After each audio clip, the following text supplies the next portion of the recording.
This one is a fun one. So we're looking at a rectangular prism. You want to have an image pop into your head of a box. A rectangular prism is just a box.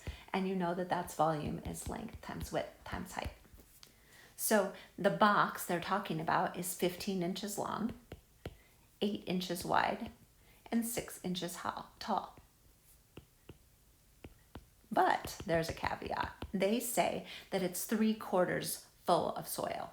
So it's only 3/4 full. So you would find the volume of the whole and then multiply that times 3/4. That would be one way to do this. So I'm going to do it that way. Volume would be length times width times height, which would be 15 times width is 8 times 6.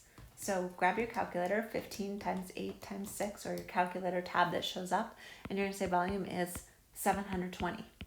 Now right away you're going to notice, oh, that's right there. That's an answer choice. So don't pick it. The flower box is 3/4 filled with soil. So you're going to have to say, I want 3/4 of that. So I'm going to multiply this times 3/4 of gives us that operation of multiply. So you are going to multiply times 3/4 or 0.75. And that comes up with 540. So your volume equals 540. And you also see that answer here.